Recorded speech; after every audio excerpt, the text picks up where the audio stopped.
अस्सलाम वालेकुम, मैं हूं सिंगर नजमी खान। मेरे साथ है ढोलक नवाज मोहम्मद अली खान साहब। आज एक बहुत खूबसूरत सॉन्ग मैडम नूर जहां का और मुझे ज़ाती तौर पे पसंद है और उन्हीं को डेडिकेट करता हूं। उम्मीद है कि आपको भी पसंद आएगा। असां ते आखे असी सानू ना बुलाई वे, असां ते आखे असी सानू ना बुलाई वे, ए तेरे सी आखिया,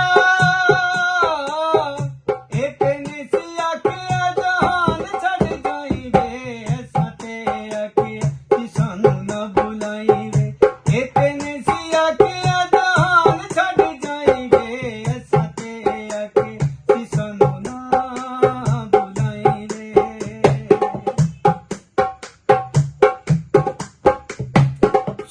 लवे जग तू चेता रखी हानिया, सुन लवे जग तू चेता रखी हानिया, ऐसा ते मोहब्बतां निभा के वखानिया, अल्लाह साडे सिरे आउण तेरियां बलाई वे, ए तेने सी आखिया,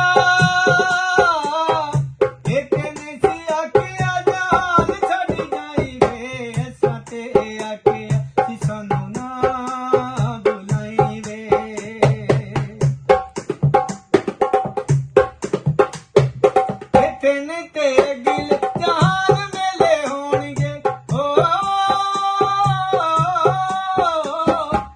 तेने ते गिल जहान मेले होणगे, रोण वाले नाडे नाल सानू भी ते रोणगे,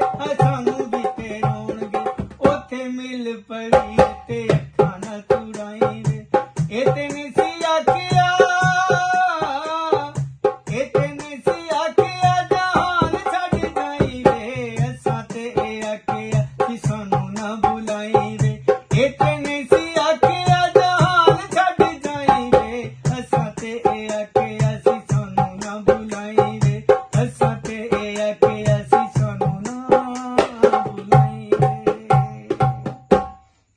अगर ये सॉन्ग पसंद आया हो तो वीडियो को लाइक करें, शेयर करें और चैनल को सब्सक्राइब करके बेल आइकन का बटन दबाना ना भूलिएगा। अल्लाह हाफिज।